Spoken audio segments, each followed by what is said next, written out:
தமிழ் நிறம் நேயர்களுக்கு வணக்கம். இன்று நம் நிகழ்ச்சியில் அரசியல் விமர்சகர் ரவீந்திரன் துரைசாமி சார் நம்மிடையே வந்து இணைஞ்சிருக்காங்க. சார் வணக்கம். வணக்கம் பெரும்புரை சார். இதில் வந்து என்னென்னா புளூ சட்டை மாறன் அவர்கள் வந்து சொல்லியிருந்தாங்க, நீங்கள் தாவேகா குறித்து வந்து ஒரு கருத்து கணிப்பு வந்து சொல்லியிருக்காங்க. அது என்னென்னு சொல்லி அவர் நிறையா உங்களோட தான் வச்சு நிறைய ட்விட்டுகளில் போட்டுருக்காங்க. அது என்ன தான் இது? சகோதரர் புழுச்சட்டை மாறன் புரிஞ்சுக்கிடணும். ஜான் ஆரோக்கியசாமி காசு வாங்கிக்கிட்டு ஊடகத்தில் விஜய்க்கு இதை சொல்லிட்டு இருக்கிறாரு. அதே மாதிரி பிரசாந்த் கிஷோர் வாங்குற கூலிக்கு ஏதாவது சொல்லுவார். நான் சகோதரர் புழுச்சட்டை மாறன்கிட்ட கொஞ்சம் கௌரவமான ஆள் தான், ஒரு டைரக்டர்லாம் பண்ணியிருக்காருல. ஐயா விஜய்க்கு பலம் நிரூபிக்கப்படலைன்னு சொல்கிறேன். ஐயா 2024 தேர்தல் நடந்தது தெரியுமில்ல ஐயா. மு.க. ஸ்டாலின் அவர்கள் ஒரு அணியாக 47% வாக்கெடுத்தார். நான் 48% எடுப்பேன்னு சொன்னேன். ஐயா அவர் 47 எடுத்தாரியா. நான் சொன்னதான் ஐயா அது கரெக்டாக இருந்தது. 1% ஐயா வித்தியாசம். 35 சீட்டு எடுப்பார். 4 சீட்டில் போட்டி இருக்குன்னு சொன்னையா. அவர் வந்து 39 அவருக்கு அணி ஜெயித்துட்டு. அப்போ அவர் 47% ப்ரூவ்டு ஓட்டுங்க. எடப்பாடி ஒரு சீட்டு கூட ஜெயிக்க மாட்டாருன்னு சொன்னேன். ஒரு சீட்டு கூட ஜெயிக்கல. தென் மாவட்டங்களில் டெபாசிட் இழப்பாருன்னு சொன்னேன். நாடார் பெல்ட்டில் டெபாசிட் இழந்தார். 15% நிறுத்துவோன்னு சொன்னேன். அவர் 20 எடுத்துட்டாரியா. நான் ஒத்துக்கிறேன். நான் சொன்னதோட 5% கூட போயிட்டார்.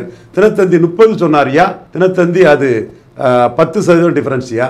அடுத்து என்டிஏ 15 தாண்டிடுவாங்கன்னு சொன்னேன். சீட்டு வந்து கண்டஸ்டில் இருக்குது. தர்மபுரி கோயம்புத்தூர் கூட ஜெயிக்கும்னு நான் சொல்லலை. கன்னியாகுமரி தோற்று போகும்னே சொன்னேன். அப்போ நான் எதிர்பார்த்தது கண்டஸ்டில் இருக்கக்கூடிய ஒரு சில தொகுதிகள் தான். அந்த கண்டஸ்டில் இருக்குன்னு தான் சொன்னேனே தவிர ஜெயிக்கும்னு சொல்லலை. அவங்களும் 15% மேலே எடுத்துட்டாங்க. நாம் தமிழர் சீமான் 8% எடுப்பாருன்னு நான் ஒருத்தந்தாயா சொன்னேன். நீங்கள் தூக்கி சுமக்கிறீங்களே. ஜான் ஆரோக்கியசாமிக்கு நீங்கள் வேலை பார்க்குறீங்களே. அந்த ஜான் ஆரோக்கியசாமி 4% பெறுவாருன்னு சீமான் முன்னாடியே சொன்னாரியா. நான் 8% வருவாருன்னு சொன்னையா. சுமன் ஸ்ரீராமன் 2% சொன்னாரியா. குபேந்திரன் 4 சொன்னாரியா. நான் சொன்னது சரியாயிடுச்சியா. புரிஞ்சுக்கிட்டீங்களாயா. 24 இது சரியாயிட்டு. நீங்கள் நேர்மையான நாணயமான ஆளாட்டு புழுச்சட்டை மாறன். உங்களை நான் மதிக்கிறேன். உங்களை நான் நேசிக்கிறேன். தெரியும் உங்கள் மேலே எனக்கு வெறுப்பு கிடையாதுன்னு உங்களுக்கு தெரியும். எனக்கு உங்கள் மேலே வெறுப்பு கிடையாதுன்னு உங்களுக்கு எனக்கு தெரியும். உங்களுக்கு என்ன தெரியும். அப்போ நீங்கள் இதெல்லாம் ஒத்துக்கிடணுமையா. இப்போ நான் விஜயை பற்றி என்ன சொல்கிறேன்? விஜய் பலம் நிரூபிக்காதவர்னு சொல்கிறேன்.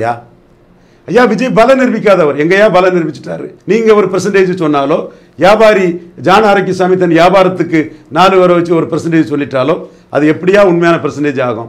26 எலக்ட்ரானிக் ஓட்டிங் மிஷின் சொன்னாதானையா அது பெர்சன்டேஜ். அதுக்கு முன்னே எப்படியா அது பெர்சன்டேஜ்? சீயிங் இஸ் பிலீவிங்கிறது உண்மைதானையா. அது இல்லைன்னு சொல்கிறீங்களா ஐயா? நீங்களா ஒரு பெர்சன்டேஜை சொல்லிட்டா அது நியாயமாயிருமா? நான் இப்போ விஜய்க்கு 26 தனிச்சு நின்னா 4% வரும்னு சொல்கிறேன். அதுக்கு காரணம் என்ன தெரியுமாயா? 5ஆவதா வாராரியா. அவர் பல நிறம் மாறின பச்சோந்தியா. ஐயா அவர் தயாநிதி மாறன்கிட்ட ஸ்டாம்படியை போய் திமுக ஆதரவுல மாதிரி நான் காட்டிக்கிட்டாரியா. அது பிறகு அவர் ராகுல் காந்தியை பார்த்து ராஜ்யசபாவுக்கு கெஞ்சினாரியா. அவருக்கு அப்பா நல்ல செய்தி வரும்னு சொன்னாரியா. அதுக்கு பிறகு அவர் ஜெயலலிதாவை ஆதரிச்சாரு. அணில் மாதிரி உதவினாரியா. அப்புறம் ஜெயலலிதா தலைவா படத்தை காலி பண்ணதும் அவர் வந்து எங்க மோடியை கோயம்புத்தூர்ல இருந்து பார்த்தாரியா. அதை நான் வரவேற்கிறேன் ஐயா, மகிழ்ச்சி அடைகிறையா. ஆனா மோடி எங்க அண்ணன் ரஜினிகாந்த நேரில் பார்த்தாரியா. இவர் உங்க விஜய் மோடியை போய் பார்த்தாரியா. இப்படி அவரோட அரசியலுங்கிறது சந்தர்ப்போத அரசியல், பச்சோந்தி அரசியல். சிவாஜி சம்பத் மாதிரி பல கலர் மாறினவர், சுயநலத்துக்காக பல கலரில் மாறின அரசியலையா. இப்போ கட்சி ஆரம்பிச்சிருக்கிறாரு. கட்சி ஆரம்பிச்சுட்டு அவர் விக்கிரவாண்டி களத்துக்குள்ளே வரல. விக்கிரவாண்டி கள டைமில் கள்ளக்குறிச்சி சாராய சாவை பார்த்தாரு. நீங்கள் இதுக்குள்ள எவிடன்ஸ் எல்லாம் நான் சொல்லிட்டேன். விக்கிரவாண்டியில் அவர் ஒன்றும் இல்லை. அவருக்கு நோட்டாவுக்கு ஓட்டு குறைஞ்சிது. 40,000 ஆன்லைன் மெம்பர் இருக்கதாட்ட ரீல் விட்றீங்க. அந்த ரீலை காதில் பூச்சுத்தன முட்டாளாக நீங்கள் இருந்தீங்கன்னா நம்புவீங்க ஐயா. விக்கிரவாண்டியை பற்றிய அந்த டேட்டாவை நான் சொன்னால் நீங்கள் ஒத்துக்கிடுவீங்கய்யா. ஐயா வாங்க நான் உட்காருவோம் ஐயா, நம்ம 2 பேரும் விவாதம் பண்ணுவோம் ஐயா. உங்கள் மேலே எனக்கு ரெஸ்பெக்ட் உண்டு. சமநீதி பார்வை உங்கள்கிட்ட இருக்கிறது எனக்கு பிடிக்கும். உண்மையிலே மனசார பிடிக்கும். ஆனால் நம்ம 2 பேரும் வாதம் பண்ணுவோம் ஐயா. விஜய்க்கு டக்காலிட்டியை எல்லாம் நான் எக்ஸ்போஸ் பண்ணுறேயா.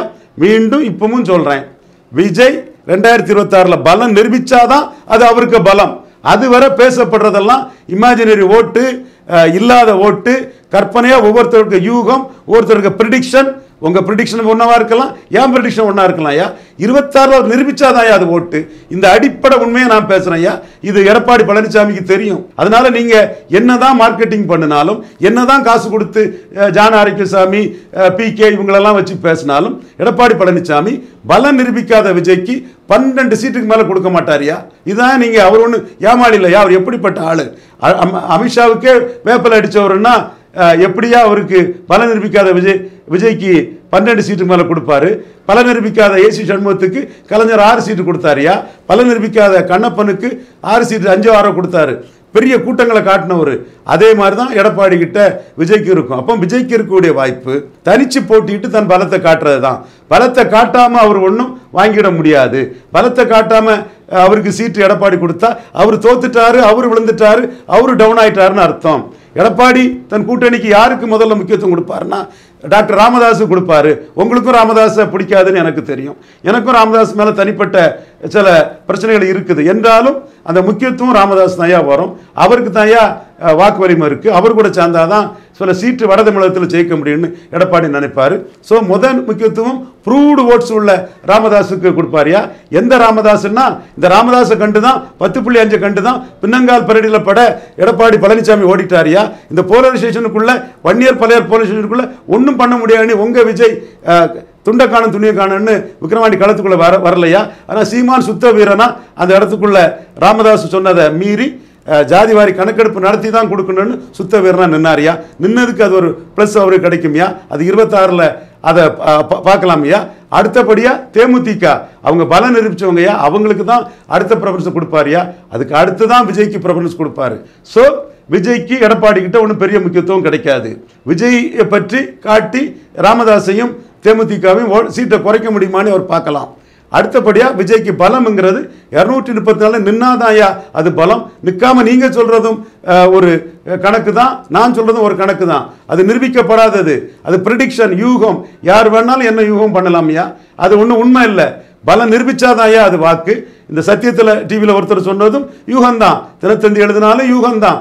அந்த இங்கே தேர்தல் ஆணையம் போட்டாங்க பாருங்கய்யா, ஸ்டாலினுக்கு அணிக்கு 47%, அதிமுக அணிக்கு 23%, என்டிஏக்கு 18%, சீமானுக்கு 8.2ன்னு அந்த மாதிரி தேர்தல் ஆணைய ரிசல்ட் வந்தாதான் ஐயா ஃபேக்ட்.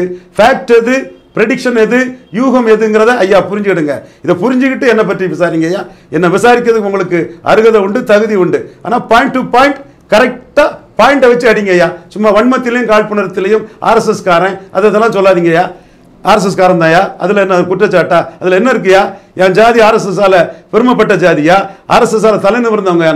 நாங்கள் இன்னைக்கு 6% எம்பிபிஎஸ்ல இந்த நாடார் வரோம்னா ஆர்எஸ்எஸ் கொடுத்த தன்னம்பிக்கையா, மறக்கலையா? நான் தாலிங்க நாடார் தொண்டன் தானே சொல்றேயா. நான் சொன்னதெல்லாம் சரியா இருக்குன்னு தமிழக முதல்வர் மு க ஸ்டாலினுக்கு தெரியுமியா, எதிர்கட்சி தலைவர் எடப்பாடி பழனிசாமிக்கு தெரியுமியா, செந்தமலன் சீமானுக்கு தெரியுமியா, ஜான் ஆரோக்கியசாமி 4% வராது சீமானுக்கு சொன்னாரியா. நான் சொன்னேன் சீமான்கிட்ட. மத்திய அரசு காங்கிரஸ் பாஜகவின் ஊதுகுழல் திமுக அதிமுக ஒட்டுண்ணி திமுக அதிமுக ஓங்கி அடிக்கக்கூடிய உங்களுக்கு மக்கள் போல்டான லீடர்னு ஓட்டு போடுவான்னு சொன்னையா. அதுதான் நடந்தது. மீண்டும் ஐயா புளிச்சட்டை மாறட்ட சொல்றேன், நிரூபிக்கப்படல விஜய்க்கு ஓட்டு. அதைத்தாயா நான் சொல்றேன். நீங்க சொல்றது யூகம், நான் சொல்றது யூகம். நீங்க சொல்றது நடக்குதா, நான் சொல்றது நடக்குதா? எது நடக்குது? 2026 தேர்தல் முடிவில் தான் தெரியும். அல்லது 2026 பிப்ரவரியில் ஷியாமண்ணன் சொல்ற மாதிரி எடப்பாடி விஜய்க்கு சீட்டு கொடுக்குறாரா, நான் சொல்ற மாதிரி 12 சீட்டு கொடுக்குறாரான்னு 26 பிப்ரவரியில் தான் தெரியும். சரியா? அமைதியா இருங்கய்யா, என்ன ட்வீட்டும் போடுங்கய்யா. ஆனா நீங்க லாஜிக்கலா என் கேள்விக்கு பதில் சொன்னா எங்க ஐயா புளிச்சட்டை மாறன்னு நான் மதிக்கிறேன், நான் ரெஸ்பெக்ட் பண்றேன். I love புளிச்சட்டை Maran. லாஜிக்கலா நான் சொல்றதுக்கு பதில் சொல்லுங்க. உங்களை மதிச்சு நான் பதில் சொல்றேன்னா உங்க மேல எனக்கு மரியாதை இருக்கியா? இந்த மரியாதை காப்பாத்திக்கிட்டு பாயிண்ட் என்னோட இதுக்கு பதில் சொல்லுங்க. நம்ம வேணா நம்ம 2 பேரும் உட்கார்ந்து கூட ஒரு டிவியில் உட்கார்ந்து கூட பேசிடலாம். எதுனாலும் 26 தான் நிரூபிக்கும். எடப்பாடியிட்ட சீட் வாங்க போறாருன்னா 26 பிப்ரவரியில் அவர் முடிவு பண்ணும்போது தான் அது நிரூபிக்கும். இதை தாயா நான் சொல்றேன். 26 வரை பொறுத்துருங்கய்யா. அது தாண்டி நீங்க என்னை பற்றி தவறா விமர்சிக்கிறது உங்க நடுநிலையும் உங்க இன்டெகிரிட்டியும் பாதிக்கும்யா. லாஜிக்கலா நான் சொல்லதுக்கு கருத்தியலா பதில் சொல்லுங்க. அதை உங்களை பாராட்டலாம். நான் சொல்றது தெளிவா இருக்குது. இதை கேட்குற யாரும் என்னோட கருத்து தெளிவுன்னு சொல்லுவாங்க. விஜய்க்கு எவ்வளவு சீட்டு எடப்பாடி கிட்ட விஜய் போனால் இஃப் கொடுக்காருங்கிறது 2026 பிப்ரவரியில் தெரியும். அது 12 சீட்டு தாண்டி கொடுக்க மாட்டாரு. பல நிரூபிக்காத ஒருத்தருக்கு எடப்பாடி சீட்டு கொடுக்க மாட்டாரு. தன் கையில் வராத ஓட்டை ஒருத்தர் டிரான்ஸ்ஃபர் பண்ண முடியாது. என்ன வருதுங்கிறது வேற. இப்போ கற்பனையில் இருக்கிறது ஓட்டு அல்ல, நிரூபிச்சாதான் அது ஓட்டு. ஸோ நிரூபிக்காத ஓட்டுக்கு எடப்பாடி சீட்டு கொடுக்க மாட்டாரு. அப்படி சீட்டு கொடுக்கறது அவருக்கே பலகீனம். அவர் இந்த கட்சியை ஒன்றிணைச்சு தன் மகன்கிட்ட நாளே கொடுக்கணும்னு நினைப்பாரே தவிர விஜயை வளர்த்து விடுறதுக்கெல்லாம் அவர் கட்சி நடத்தலையா? அந்த அளவுக்கு அவர் விவரம் தெரியாதவரும் இல்லையா? ஒன்று. நீங்க அவ்வளோ கொடுப்பாரு இவ்வளோ கொடுப்பாருன்னா நீங்க ஒன்றை சொல்லுங்க, அது 2026 பிப்ரவரியில் அது தெரிஞ்சு போகும். அடுத்து விஜய்க்குள்ள ஆப்ஷன் விஜய் தனிச்சு போட்டிடுறதையா? தனிச்சு போட்டிட்டா ஏற்கனவே 4 பேர் பில்லப் பண்ணனால அவருக்கு 4-5% வாக்கு மேல கிடைக்காது நான் சொல்றேன்யா. நீங்க எவ்வளவு வேணாலும் சொல்லுங்க, அதுவும் 2026 பிப்ரவரியில் தான் தெரியும். இது கடையில் நீங்க என் மேல RSS அது இதெல்லாம் எரிஞ்சு விடுறதோ கோபப்படுறதோ தேவையில்லையா? நான் RSS காரன் தான். RSS என் சமுதாயத்துக்கு ப்ரொடெக்ஷனும் தன்னம்பிக்கையும் தலை நிமிர்வும் பெரிய ஒரு வளர்ச்சியும் கொடுத்த ஒரு இயக்கம் தான். அதில் மறைக்கிறதுக்கோ ஒன்றும் இல்லையா? அதை நான் நின்று ஆணித்தரமாக கிளைம் பண்ணக்கூடிய ஐயா. நன்றி ஐயா. இல்லை, அவங்க அதில் என்ன சொல்கிறாங்கன்னா, நீங்கள் அதுலேயும் அந்த சீமான் அவர்களுக்கு தான் நிறைய இதில் சப்போர்ட் பண்ணியிருக்கீங்க அப்படிங்கிறதையும் அவரோட தன்னோட ட்விட்டில் சொல்லியிருந்தாங்க. சீமானை பற்றி நான் சொன்னது எது தப்பாக இருக்குது? சீமான் 8% வருவார் நான் மட்டும்தானே சொன்னேன். இப்போ ஈரோடு கிழக்கில் சீமான் எத்தனை % வருவார் நான் சொன்னேன்னா சொல்லலை. நிற்கிறது வீரம், அந்த வீரத்துக்கு மதிப்பு உண்டு. எடப்பாடி போனதுனால எடப்பாடி கிட்ட நான் வெள்ளாள கவுண்டர் எடப்பாடியை நம்ப மாட்டாங்க, சீமானுக்கு அது 26 லாபமாக வரும்னு சொன்னேன். விக்கிரவாண்டியில் சீமானுக்கு ஓட்டு வரும்னு சொன்னா போலீஸ் ஸ்டேஷனில் ஒன்றும் இல்லைன்னு சொன்னேன். விஜய்க்கு கள்ளக்குறிச்சி சாராய சாவு பற்றி விக்கிரவாண்டியில் ஒன்றும் இல்லை, Udhayanidhi Stalin left handle deal பண்ணி விஜய் தட்டி தூக்கி துறதிக்கு போட்டு போயிட்டாப்ல. இதுதானே நடந்தது. சீமானுக்கு போலீஸ் ஸ்டேஷனில் ஓட்டு வராதுன்னு ஜான் ஆரோக்கியசாமி என்ன சொன்னார், நான் என்ன சொன்னேன்? ஜான் ஆரோக்கியசாமி பேச சொல்லுங்க. சும்மா கூலிக்காரங்களை வச்சு அடியாள்களை வச்சு நான் புளிச்சட்டை மாறணும் சொல்ல, ஐ ரெஸ்பெக்ட் ஹிம், மற்றவங்கள சொல்கிறேன், பேசிட்டு இருக்கக்கூடாது. நீங்க என்ன சொன்னீங்க? சீமாங்கிட்ட 20% ஓட்டு விஜய்க்கு இருக்கு, 20% வந்துருங்க, தம்பி விஜய்னு பேசி விட்டுருங்கன்னு சொன்னீங்க.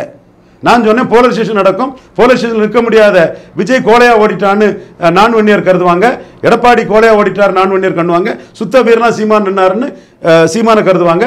அதனால தான் 1.5%, 2% நாங்குநேரிலையும் விக்கிரவாண்டியில் எடுத்த சீமான் 6.8 வந்தாருன்னா களத்துக்குள்ள துணிச்சலா நின்னாருன்னு சொன்னேன். பட் விக்கிரவாண்டியில் சீமான் இருக்க ஓட்டை காப்பாற்றதே கஷ்டம்னு சொன்னா இல்லையா? திமுக 55% வாக்கை தாண்டுவாங்க.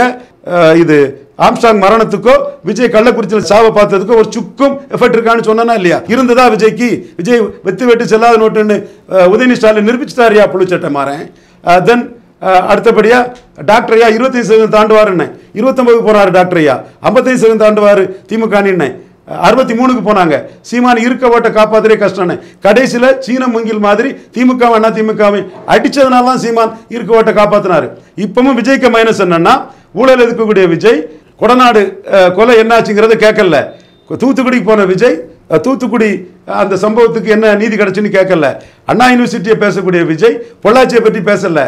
அதிமுக அமைச்சர்கள் ஏன் இன்னும் கைதாகலன்னு சீமான் கேட்கிறாரு. ஸோ காமராஜ் சொன்ன ஒரே குட்டையில் ஊறிய மட்டையில்னு அதிமுகவின் சேர்த்து துணிச்சலை அடிக்கிறதாயா சீமானுக்கு பலம்.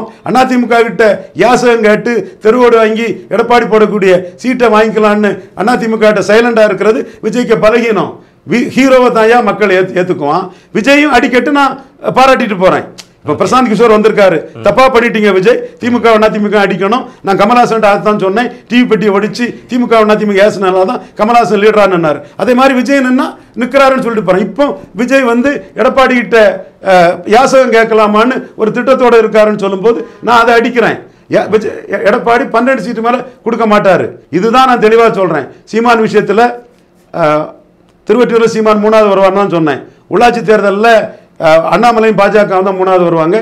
சீமானுக்கு அமைப்பே இல்லைன்னு சொன்னேன். சீமான் பற்றிய இதுவரை நான் ப்ரெடிக்ட் பண்ண எதுவுமே தப்பாக இல்லை. ஸோ புளிச்சட்டை மாறன், அதையும் புரிஞ்சுடுங்க. Okay sir. Yes Maran, enjoy Maran. என் கருத்துக்களை புரிஞ்சுக்கிட்டு செல்ஃப் ரியலைசன்ஸ் பண்ணி என்ஜாய். ஆமாம் நம்ம தப்பு பண்ணிட்டோம், இவர் கரெக்டாக சொல்கிறாருன்னு அதை புரிஞ்சுக்கிட்டு என்ஜாய் பண்ணுங்க. ஓகே சார், இந்த நேரத்தில் இணைந்து உங்களுடைய கருத்துக்களை வழங்கியமைக்கு மிக்க நன்றி சார். நன்றி இரும்புரை.